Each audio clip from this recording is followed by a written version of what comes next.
welcome everybody to episode 3 of the Rock City Raptors franchise. Before I get to game 2, I'd like to talk over a little bit about the roster and the players that are on the roster, a little bit more about their names, their abilities, everything like that. So first and foremost, here in the standings you can see the team is ranked 3rd in speed and 30th in everything else.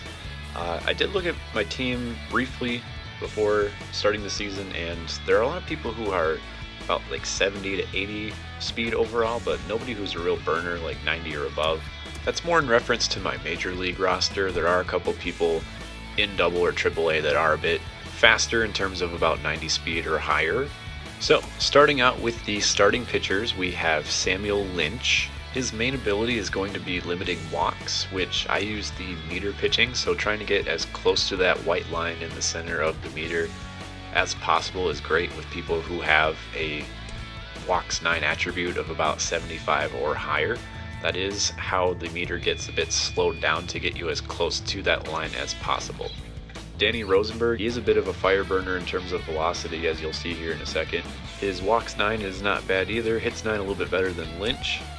Typically the types of pitchers that I tend to do well in franchises like this are pitchers with a good changeup, and when you have a guy like Rosenberg who has high velocity, you can throw a changeup in there. It really just throws the computer off in ways where they strike out more or just kind of chase the changeup lower in the zone. Up next is Reed McMahon. McMahon is my top rated prospect. He got the start in game 1. Went only 5 innings. Part of that was the fact that he threw a ton of pitches in the first or second inning, so I think he'll be able to get to the 6th inning on a regular basis going forward. His stamina's decent, an 83, hits 9 and walks 9. Not too shabby. The one thing that I'm really just kind of worried about him with is the fact that his clutch and control attributes are a bit lower, and the fact that he only has 3 pitches, which is tough to do in clutch situations against the computer sometimes. Up next I have Chad Rosas, who I have as my 5th starter right now, just to kind of straddle the stamina back and forth. I have a couple guys, as you'll see in a moment here, with lower stamina. Rosas also does not have a great hits 9 attribute, so might get knocked around a little bit. Otherwise, he's not too bad in everything else. Paul Bruner I have in my bullpen as of now. I think I'll switch him out with Sean Lilly just because I do well with running fastball people and the fact that he's a lefty, but a little bit lower on the walks and K9 attributes.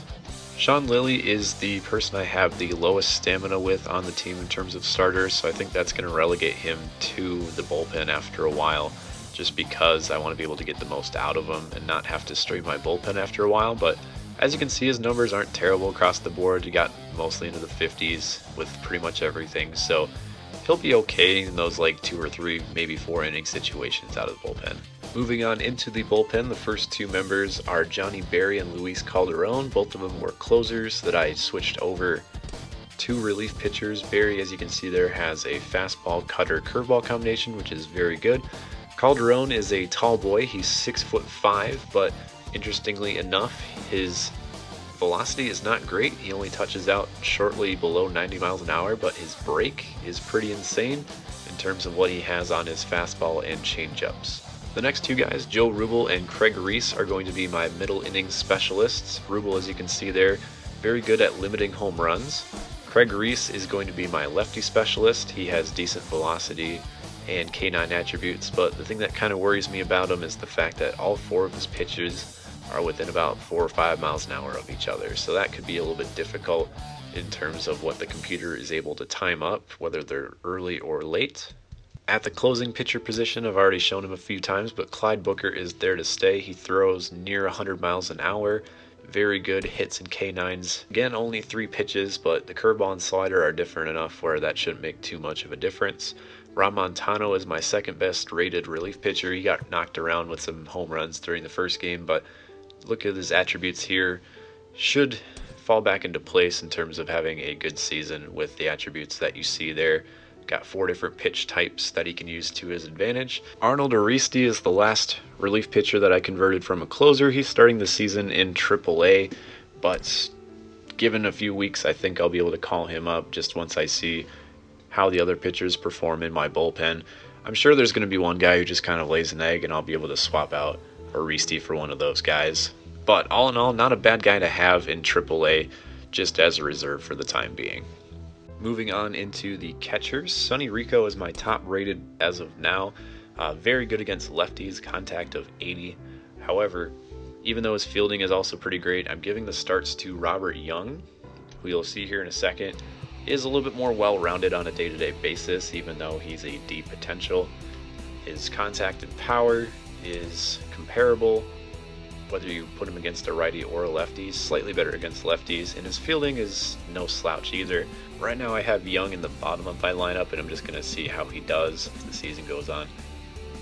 Juan Cedeno is my third rated prospect. Again, kind of decent across the board, nothing too special about him. Right now I have him on the big league roster, which I'm not really sure about why I did that in the first place, having 3 catchers, so I'll probably move him down so he can get a little bit more extra practice in the minor leagues, maybe call up a specialist in terms of speed or power or fielding in place of him, but for now he's on the major league roster. I do have Leonard Berry in the wings as my 4th rated catcher. He has B potential and also play first base, so he'll probably grow and develop as Robert Young maybe takes a bit of a cliff dive in terms of attributes over the next couple of years, so a good person to have in terms of catching prospects. At first base, I have Miles Hausman, who, given the fact that the first base draft was pretty weak in terms of what was available, is a decent hitter. Not going to have a ton of power or anything like that, but good fielding. Arm strength isn't quite there, but it's not really needed at first base. The backup I have is Dave Ciccone, who I have in the DH role as of now. Also pretty decent contact and power. Fielding's a little bit better, and both of them are not high on speed, but when you have good speed from the rest of the team, minus maybe the catcher position, shouldn't matter too much. I mean, he's your first baseman. You don't need him trying to get a ball in the hole or anything like that too often. We've already looked at Kenny Gann in my previous videos. He is my top rated prospect for the entire team. Great contact, speed, durability is high, so I can put him in at the leadoff position and have him there for at least a couple series in a row before he gets tired. Also very great is the fact that he's a switch hitter, so I can put him in against righties or lefties. Simon Bond is the backup second baseman. Ironically enough, his secondary positions are in the outfield. I'm very happy about my third baseman. Tino Melendez is a 73 overall, 8 potential 18-year-old who is great across the board. Lacks a little bit in power and fielding for now, but that will get better over time. His backup is Albert Rodriguez, who I have on the bench. A little bit worse in terms of power, but he makes up for it in terms of fielding in reference to Melendez. Decent speed and stealing as well. And then Odell Hammond, I have him as an option to call up and put at first base if for whatever reason Hausman and Ciccone start to degrade over the next couple years and Hammond starts to get better, so he might overtake them in terms of player overall. At shortstop, I have Leon Harper as my starter, which, as far as shortstops go, he's good at fielding, but the main thing that surprises me is his power. He might have some sneaky power, or he might hit some home runs that were unexpected during the course of the season. His backup is Edgar De La Cruz. De La Cruz is greater at the stealing option and has higher durability. Not quite as much pop in his bat, and his fielding isn't as great as his arm strength and reaction, but he can play other positions in the infield if need be. In left field, I have Cesar Avila, who's the fastest outfielder that I have. A little bit more pop in his bat compared to his contact. His durability is great, but his fielding is subpar. That's why I have him partially in left field. I like to personally have worse fielders in left than right, in the fact that my right fielders, I like to have a little bit more of a cannon if possible to throw out runners at third. Steven Padilla is the backup. He's very good contact against lefties, great speed and base running. Also can play first base, which is a plus if I ever needed to put him there. In center field, I have Bernardo Nieves, who, looking at his attributes, is very good across the board and will grow into somebody who is well above average in pretty much all of his attributes. The one thing that's a very big plus is the fact that he has good fielding and speed in center field, and he's durable, so I don't have to put somebody slow in center field in place of him too often. His backup I'm also quite excited about. That is Cecil O'Malley. O'Malley has a little bit of pop in his bat. His contact is not very high, so pretty much he's going to be swinging for the fences or working walks. As you look at his speed and stealing there, that is the highest on the ball club, so I have him in terms of just a good bench player if I need a pinch runner or a good home run chance. His fielding also pretty decent, and I can plug him in at shortstop for whatever reason. He can play in the outfield or at shortstop. Marshall Valley is the backup. He is the highest speed person I have on my roster, but for now he's in the minor leagues letting himself develop on his other abilities. He's going to be a great contact hitter, and then, you know, one of those people who can get on first base and then try and steal his way to second. In right field I have Sandy Donald, who is probably my most well-rounded hitter in terms of hitting ability. He's got power, he's got contact, he's got speed. His fielding's a little bit lacking, but arm strength, like I said, if possible, I'd like to have a little bit higher in right field, so he's got the 56 arm strength in right field. I'm really hoping he moves from a D potential to a C, because I think he can stick around on my roster for quite some time if he's able to do that, getting on some hot streaks. Cy Blair is the backup. He's a little bit heavier on the contact and speed end. Fielding and arm strength about as much as Donald has, so either way, if I were to have Donald regress and need to call up Cy Blair, they're going to be about the same kind of player in right field. So that was a look at most of the 40-man roster in terms of my starters and the prospects that I'm hoping to see the most out of going forward. Taking a quick look at my pitching rotation, got Reed McMahon, who is the top prospect in the ace spot. Hopefully he develops and plays against good competition, which will help him develop a little bit further. We got Rosenberg and Lynch. Those are the two guys that will probably get me the most innings in terms of service level work. ERA maybe in like the 4s range.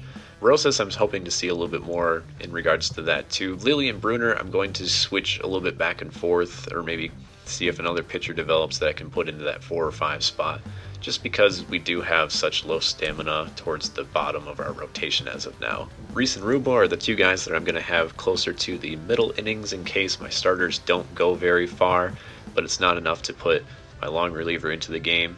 Montano, Calderon, and Booker are going to be the end of the game type of situation types of guys. Then Johnny Berry, it's going to depend. I think he's going to be a little bit more of my situational strikeout pitcher. So that could be early in the game, that could be late in the game, just depends on when the situation warrants. Looking at the lineup, we've got Kenny Gann and Tino Melendez at the top of the order. Those are going to be my top contact, getting on base types of guys. Miles Hausman and Sandy Donald at the 3 and 4 spot. Bernardo Nieves, all of them kind of good all-around hitters. Hausman and Donald with a little bit more power. And then you get to the lower end of the order, Ciccone, Harper, Avila. Those guys are a little bit more power-oriented than anything else. So they're going to be more swing for the fences or doubles types of players. Avila I have closer to the 8 and 9 just because he's a little bit more speed-oriented. So if I need somebody who's like a secondary leadoff hitter, he can do the trick. Then at the 9th spot, I have Robert Young, who is my catcher for the time being. Probably going to switch time with Rico, have like a platoon role, but regardless, my catchers are probably going to be on the lower end of the batting order as of now. On the bench, I have O'Malley, who is my power and speed guy. Albert Rodriguez is contact. Cedeno, I'm probably going to call down and play somebody who fits a little bit more of a role for situational things. And then De La Cruz is kind of like a lesser version of Albert Rodriguez, so I'm probably going to give Rodriguez a little bit more playing time, but De La Cruz is a good secondary option for that. So that'll about wrap it up for this video regarding the roster, the rotation, the lineups, just for a little bit more of information on, you know, going forward once the games are played, who each player is, what his strengths and weaknesses are, what I'm hoping to see develop out of people given the future. This first month is going to be a good trial period to see like which players I do well with, which ones develop over the course of April or May, and grow into good service level ball players who can play on an everyday basis. Going forward, I'm going to try and do the first few games of the season each in their own episode, but if you guys would enjoy a little bit more fast progress and just kind of have 3 games rolled into one for the sake of videos and the sake of time, feel free to let me know, or what else you'd like to see regarding this franchise in the comments. I'm willing to adjust. This is my first time doing something with a franchise such as this. But Game 2 is already played, and I just need to put the voiceovers on that one. That will be the next video coming up here in this franchise playlist. Once again, this is the Rock City Raptors franchise, and we'll see you guys in the next video.